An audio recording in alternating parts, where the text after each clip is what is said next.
Hey everyone, we're continuing our study in the Proverbs. In the next few devotionals, we're going to be going over the idea of conflict.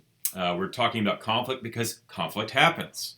It's part of living in a fallen, sinful world, and it even happens, believe it or not, between believers. We see conflict on the news, we see conflict in our homes, we see conflict, yes, even especially on social media. And that's where I feel like we see a lot of conflict happening in not even in the real world, but in this cyber world that uh, people can say whatever they want without repercussions. And so there's very ugly conflict out there.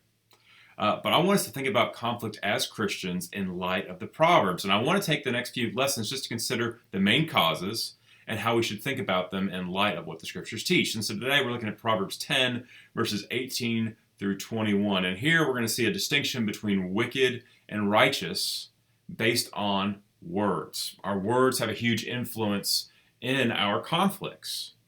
They cause conflict, they can end conflict, they can stoke the flames, they can snuff out the flames of conflict. And I think about this in light of my kids. Okay, so I have two kids, an older and a younger, and they use words in their conflicts, and usually they're little conflicts, and they go like this. The older will call the younger one a baby.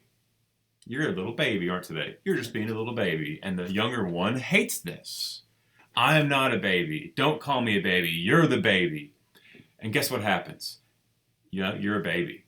And they just go back and forth, and there's crying, and there's screaming, and they're probably hitting each other until they come to us and say, so-and-so said this, so-and-so did that. Now, we probably don't call each other babies. We do something probably on an even greater scale than that, sometimes daily. And while we might not hit someone, we act in ways that are detrimental and they're out of anger, and often they're with our words. So what I hope we see here is that our conflict of words can lead to death. And there is a conflict. Why? Again, because there is something true and there is something false. There's something righteous, something valuable, and something unrighteous, something poisonous. Okay? So let's look at Proverbs 10, verses 18 through 21, and consider conflict in light of words and what those underlying words really are saying about us.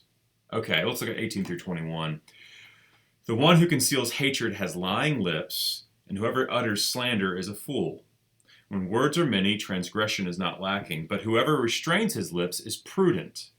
The tongue of the righteous is choice silver, the heart of the wicked is of little worth. The lips of the righteous feed many, but fools die for a lack of sense. Okay, so I've got a couple different translations down here and some notes. I just want to go through this, talk about it, and what this means with our words in light of conflict. First is lying lips conceal hate. Okay, and ESV says the one who conceals hatred is lying lips. I like this other translation. It's Trimper Longman. It's a great commentary to pick up where he says, lying lips conceal hate. And I think this is pretty accurate because when we lie about things, there is usually a reason. Why would you lie about who stole the cookies out of the cookie jar? Again, I have kids, so this is pretty standard stuff. Why would you lie and say it was him instead of you? Well, there's part of you that doesn't want to get caught, and you want the other person to get caught. There's part of you that wants that other person to pay for what you've done. There's a kind of a hatred there that shows a dislike. Look at number 2, the second stanza, that whoever utters slander is a fool, or those who spread slander are fools. Slanderers continue. So there's like a lying one there, the one who conceals hatred, and then there's like a continuation going on there. It's like an intensification of the object of their hate. And I think it's pretty true for when we slander somebody, we're doing so with hatred in our hearts. Okay? Why is there conflict?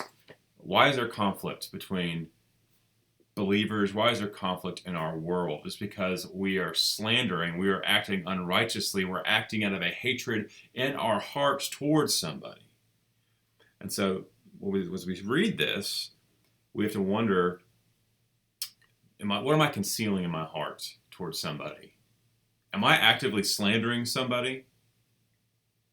If I'm doing that, we see it's unrighteous, it's poison, and we see we're called fools for it. We're called a fool. Next, if you look at verses 19, when words are many, transgression is not lacking. I can attest to this personally as someone who, whenever you try to talk your way out of a situation, and you're talking a whole bunch of words, the person usually picks up, why are they talking so much? What are they trying to hide? I see my kids doing this all the time. But we see whoever restrains his lips is prudent. That the wise person, this is Longman said, here is called insightful. It's one who chooses words very carefully. Time and situation must be right for the words that are spoken. In addition, Proverbs teaches that speech must follow reflection about the impact of one's words. And so the idea here is, if you're just constantly stream of consciousness running your mouth, you're going to get into trouble. You're probably going to say something in conflict with somebody. And that our words have importance, they carry meaning, and so we should be careful not to cause conflict with our words just because we want to say something. Okay? Let's look at verses 20 and 21. I think here we see why the words cause conflict a lot more than just, hey, we're blurting them out and we have anger and hatred towards somebody. Let's look at verses 20 and 21. The tongue of the righteous is choice silver. Choice silver. That's like absolute top-notch, top-shelf stuff. Why? Because it expresses wisdom. The tongue of the righteous expresses this one says, choice silver is the tongue of the righteous. The speech of the righteous, it helps people out. It leads them towards life. Where on the other hand, the heart of the wicked, it's of little worth. The heart of the wicked, it's worthless. There's nothing there. There's no substance there, which means that their words, implied in this is their words have little value. You ever think about that? I mean, that just cuts me to the core. Is if I am someone who is seen as destructive, as trying to cause division, my words are reduced to nothing. People look at my words as valueless. And I think this is true. When we see someone we disagree with, we're in conflict with, and they try to bring about their argument, they try to bring about their ideas, often we look down on that. Why? Because in our minds, their words carry little weight. They hold no water to what we think is right and true. That's pretty insightful stuff. Why do we have conflict? Well, we think the righteous good things, those that give life, those give meaning, those are important. They bring about righteousness. And we think the other side brings about unrighteousness. They bring about poison. They bring things down. Or as the Proverbs say here, they hold little value. Okay, final verse. Verse 21, the lips of the righteous, they feed many, but fools die for lack of sense. One thing as we go back to look at verse 21, just skipped over this, but the tongue and the heart are tied together. And so out of the mouth, the heart speaks. You ever heard that saying?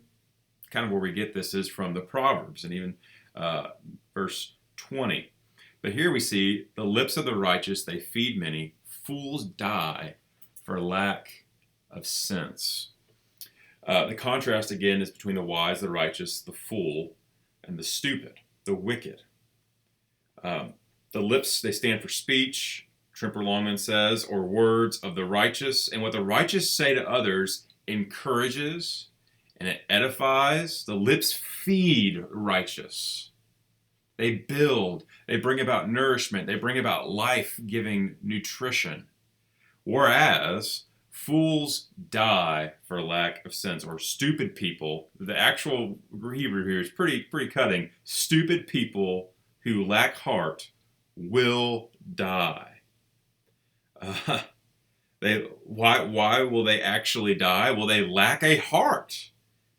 The heart is the core of their personality, the center of their being. And Longman says, dupes, or as stupid people, they have nothing inside to share with others or even to sustain themselves. They lack character, they lack knowledge and wisdom and understanding. They lack substance. Okay, so what does this mean? Well, we have this dichotomy between righteousness, unrighteousness, stuff that builds up, stuff that tears down, stuff that gives life, and stuff that has nothing in there at all. And those two things are in conflict with each other, and they're often expressed, we see here, through words. And so the question is, what do my words express? Do they express life? Do they express nourishment? Or do they tear down? Are they empty and hollow and meaningless? I think we have to be careful as we think about our conflicts to be careful about what are our words saying about our thoughts and our actions. What are our words saying about what is in our heart? Is our heart empty, or is our heart full of truth? And if they are full of truth, how are we expressing that truth that bring life and give life to others? Maybe even life to the person whose words and whose hearts are empty and meaningless and devoid of real substance. So what I want us to see here is this. Conflict happens. Our conflict happens with words. And our words say a great deal about what's going on in our hearts and our minds, our souls. And so what is going on with your words? What are your words expressing even when you're in conflict with somebody? Are they expressing empty, angry thoughts, or are they expressing, thoughtful, caring concern? Because honestly, the empty abundance of words, the verbal diarrhea that just spouts out when you're angry and you're typing or you're speaking or you're yelling at somebody, that is so easy to do. This here is a call to consider our words as powerful, to consider them as something that might produce change, that might give life, not just to ourselves, but to the person we're in conflict with. And so do our words give other people life, or do they bring them nothing? Do they bring them worthlessness? Do they bring them destruction and emptiness? That's all I have for us today, to consider why we are in conflict, why our words bring conflict. There's righteousness and truth battling against each other. What do our words bring to the table in conflict? Righteousness, which, by the way, it's not our righteousness, it's the Lord's righteousness, what he views as righteous. Do our words bring the Lord's righteousness, or do they bring nothing? Or to say it another way, do they bring our wants, our selfish, idolatrous wants and desires? That's all I have for us today. Thanks, and we'll see you again next time.